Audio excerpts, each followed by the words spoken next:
joining us right now, live from Clearwater. Yes, he's in Florida, and so are the Phillies. He's on the Boardwalk kind of hotline here on 97.3 ESPN. He is the one and only Phillies Insider Frank Klose here on 97.3 ESPN. Frank, how you doing today? I'm doing great. How are you, Josh? Doing pretty good, but I'm a little confused about this Phillies team. So I figured if I'm going to ask anything about the Phillies, I should ask you, Frank. So first of all, I can't overlook what happened with Girardi yesterday. I purposely didn't talk about it when it happened initially because I don't want to be emotionally led. But 24 hours later, I'm still put off by what he said about not talking about the injuries. And I want to ask you, can you decipher what he was maybe trying to say, or maybe do you have a clue about maybe what they were trying to impart? Because it feels like the world of sports is telling people what injuries are, but to turn around now and be like, yeah, we're not going to give you that information, just feels like a strange thing to do in 2021. Yeah, I kind of think I get where he was coming from. I think he didn't want the opposition to know that Gene Segura was not available like he normally is available. And so we kind of figured out when he pinch hit and then Nick Maton came out to play defense that something must be up with Segura. I guess the cat's out of the bag now. Maybe they. I think the key will be to tell whether or not they tell us tomorrow before they play the Rays if something is up with Gene Segura. But he did pinch hit, so I guess that's a good sign. But it just seems to me in this instance he didn't want the opposition to know that Gene Segura was not well. But this isn't the first time that they've sent mixed signals, Frank, when it comes to guys who are injured. The whole thing with Bryce Harper, the fiasco with a couple other guys, it just seems like they just – do they not know what they're doing? Like, do they not know that there's a reason why we have injury reports? Like, I just don't understand. Like, what is going on here? You know, in terms of all the other players that they've had be injured, let's face it, that their best offensive weapons are the ones that have been with these nagging injuries. You know, JT Realmuto, Bryce Harper, Didi Gregorius, and now I guess Gene Segura. So I don't know. Maybe it's part of his strategy. He wants the opposition to think that Bryce Harper is going to come off the bench and deliver a really good at bat. Those of us that watch Bryce Harper were probably skeptical that he could give them a really good at bat, given what's certainly something was off. But you know, we couldn't tell what it was, but certainly something was off. So I guess that's the only thing I can think of is that he wants the strategy to be that he still wants the opposing manager to think that late in a close game that Bryce Harper is going to come off the bench and deliver a strong at bat. That's why I guess you wouldn't tell them, and I guess we'll have to see what kind of happens from here. Frank Klose joining us here on the Boardwalk kind of hotline here on Game Night on 97.3 ESPN at Frank Klose on Twitter. It's Frank Klose with a K on Twitter. Of course, all of his Phillies coverage over at 97.3ESPN.com.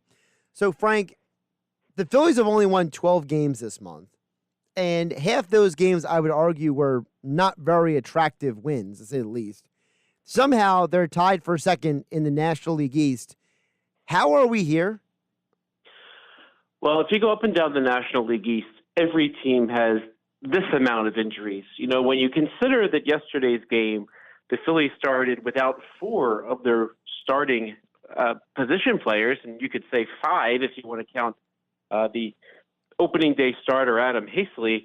That's quite the tall task. And it seems like when the Phillies got everybody back together, they wanted that little bit of an explosion. You know, remember the great series against St. Louis Cardinals, the one where, of course, Harper got hit in the face and which deflected off his wrist that kind of led to a lot of this. But when they were all healthy, they were really functioning. Now that they're out so much of their offense, it's certainly been a struggle. But they've been eking out some of these games and just hanging in there. And, you know, you go up to New York, the Mets, a lot of people thought they were the favorite. They've had their share of injuries and then some. And they had their own player hit in the face with a baseball. There just hasn't been the opportunity for one team to just sort of separate themselves from the pack. And the pack, all injured like this, Braves had their injuries, Nationals had their injuries. They're all kind of stuck in the middle.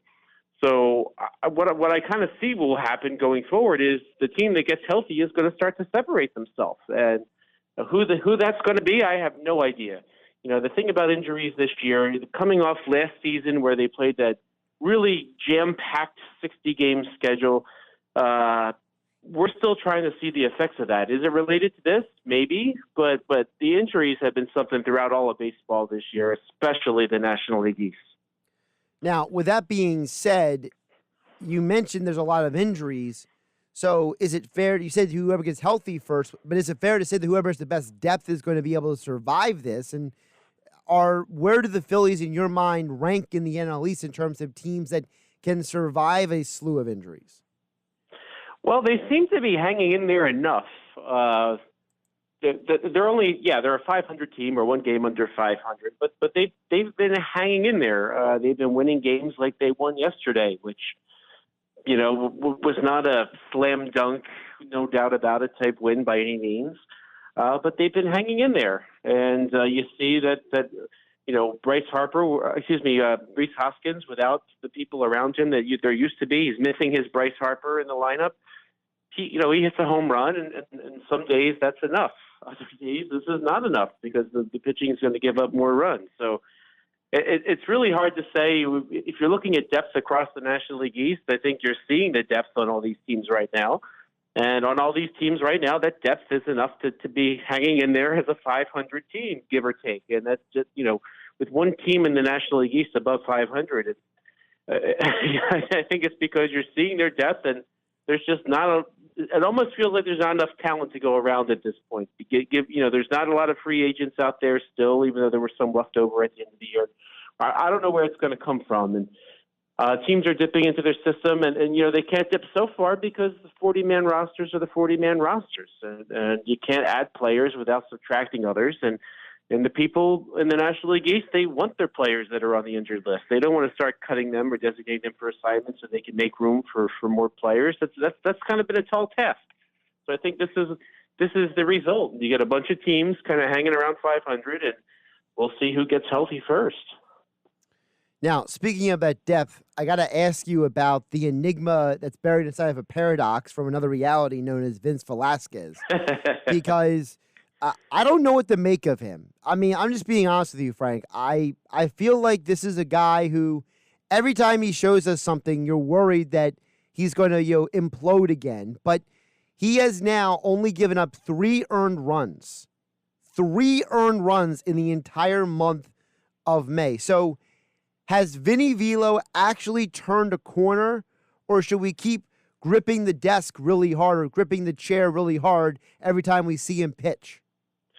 Yeah, the ancient philosopher Aristotle, he very astutely said that people should know thyself.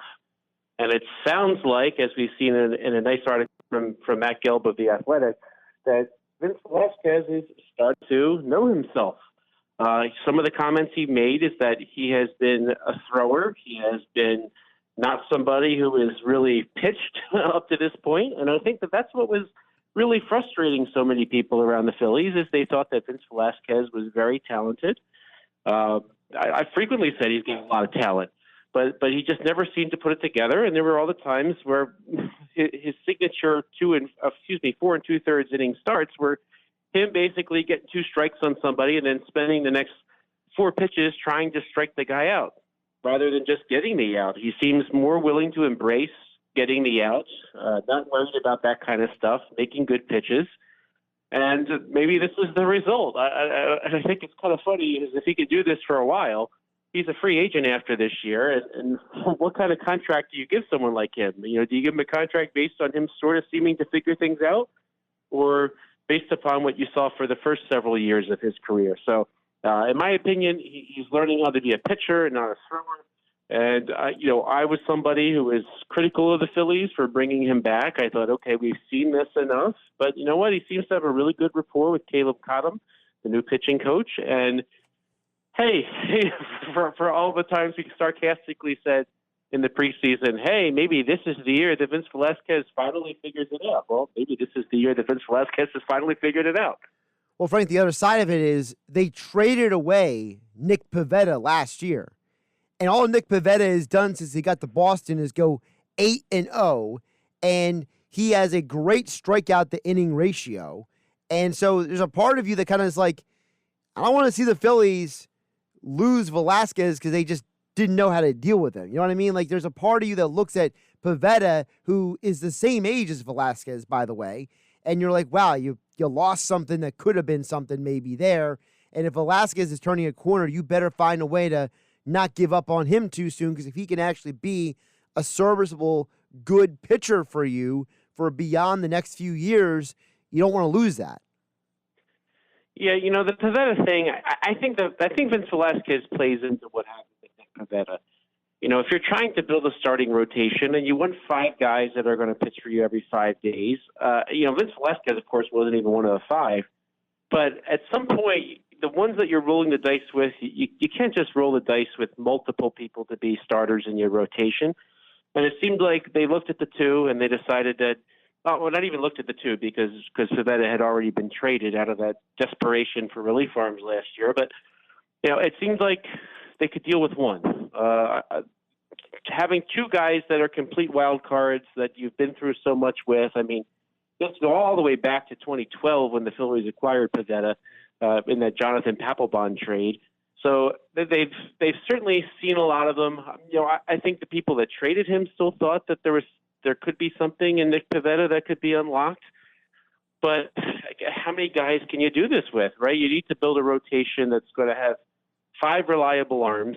And in the case of the Phillies, they thought that Howard and Velasquez would be numbers 6 and 7. Of course, right now they're in the 4 and 5 spots, but you just, even with Howard, right? Howard was not that certain an entity coming into this year too. So you can only take so many chances, and the Phillies opted to roll with Velasquez. They gave up on. I don't say gave up on because they were trying to. It didn't work out.